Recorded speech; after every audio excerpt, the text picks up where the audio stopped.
আসসালামু আলাইকুম। পুঁই ফলের রেসিপির জন্য আমি কি কি জিনিস এখানে ব্যবহার করেছি সেটা আপনাদের আগে দেখিয়ে নিই। প্রথমে আমি এখানে 1 পোয়া খানিক নিয়েছি পুঁই ফলের বিচি এবং ডাঁটা এবং ছোট ছোট টুকরো করে নিয়েছি। আর নিয়েছি 2টি আলু এরকম ছোট কিউব করে নিয়েছি এবং নিয়েছি 100 গ্রাম পরিমাণ এখানে চিংড়ি মাছ নিয়েছি এবং 8-10টি নিয়েছি কাঁচামরিচ ফালি করে নিয়েছি এবং দিয়ে দিচ্ছি কিছু ধনেপাতা কুচি। রান্নার শুরুতেই আমি কড়াইতে দিয়ে দিচ্ছি পরিমাণ মতো তেল। এখানে আমি সাদা তেল ব্যবহার করেছি এবং দিয়ে দিচ্ছি 1 কাপ পরিমাণ পেঁয়াজ কুচি। পেঁয়াজটাকে এখন আমি লাল হওয়া পর্যন্ত নেড়েচেড়ে দেব। পেঁয়াজটা হালকা লাল হয়ে যাওয়ার পরে আমি এর ভিতর দিয়ে দিচ্ছি ফালি করে রাখা সেই কাঁচামরিচ এবং চিংড়ি মাছ এবং কাঁচামরিচটাকে এখন আমি 5 মিনিটের মতন ভালো করে নেড়েচেড়ে দেব যতক্ষণ এটা একটু হালকা লাল কালার না হয়। এরপর এর ভিতর দিচ্ছি বাটা মশলা। এখানে আমি 1/2 টেবিল চামচ দিয়ে দিচ্ছি রসুন বাটা এবং 1/2 টেবিল চামচের একটু কম দিয়ে দিচ্ছি আদা বাটা। এটা দিলে কিন্তু রান্নাটা অনেক মজার হয়। এরপর দিয়ে দিচ্ছি স্বাদমতো লবণ এবং এখানে সামান্য পরিমাণ একটু পানি দিয়ে আমি মশলাটাকে ভালো করে কষিয়ে নেব।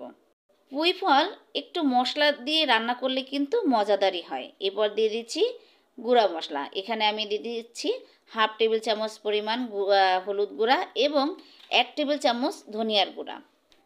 মশলাগুলোকে আমি আবার 2-3 মিনিট ভালো করে কষিয়ে নেব।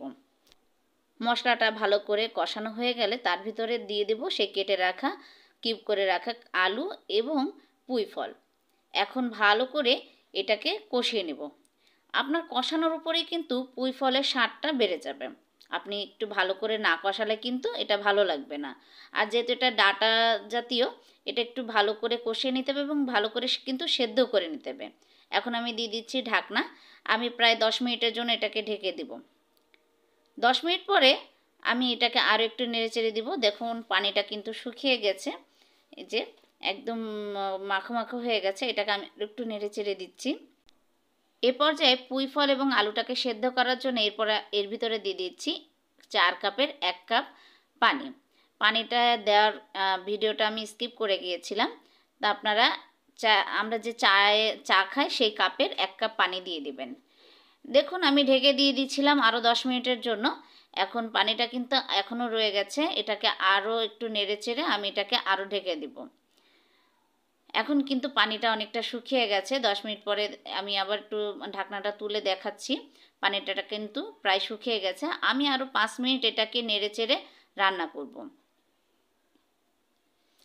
এর ভিতরে দিয়ে দিচ্ছি সেই কুচি করে রাখা ধনেপাতা দিয়ে এটাকে আরও একটু ভালো করে নেড়েচেড়ে দিব।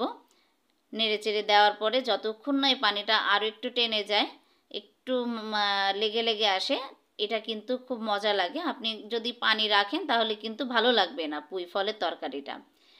এর উপরে দিয়ে দিচ্ছি ভাজা জিরার গুঁড়া। আমি কিন্তু মশলা কষানোর সময় কিন্তু জিরার গুঁড়া দিয়েছিলাম না, আমি এই পর্যায়ে দিয়েছি। এর ফলে কি হবে, স্বাদটা কিন্তু আরও ভালো লাগবে। তার জন্য কিন্তু আমি শেষের দিকে জিরা গুঁড়াটা দিয়েছি। আপনারাও কিন্তু এই শেষের দিকে কিন্তু এই জিরার গুঁড়াটা দিবেন, তাতে কিন্তু স্বাদ অনেক ভালো লাগবে। আমি চুলাটা বন্ধ করে দিয়ে এখন তুলে নিচ্ছি পুঁই ফলের সেই তরকারিটা একটা বাটিতে। আশা করি ভিডিওটা আপনাদের ভালো লেগেছে। আর শীতকালে পুঁই ফলের তরকারিটা কিন্তু অনেকেই পছন্দ করে, আর খালি রান্না করলে কিন্তু অতটা ভালো লাগে না। তাই আমি এর ভিতরে একটু আলু দিয়েছি, আর চিংড়ি মাছ তো আছেই।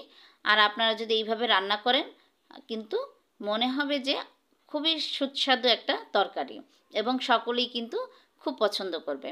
আশা করি সকলের ভালো লেগেছে। আর যদি আমার এই ভিডিওটা ভালো লেগে থাকে অবশ্যই কিন্তু আমার চ্যানেলটার সাথে থাকবেন এবং সাবস্ক্রাইব করতে কিন্তু ভুলবেন না এবং লাইক তো করবেনই আর শেয়ার করবেন। শীতকালে ছোটদের এবং বড়দের সকলের যত্ন নেবেন এবং আপনারাও ভালো থাকবেন। আমার জন্য দোয়া করবেন। আল্লাহ হাফেজ।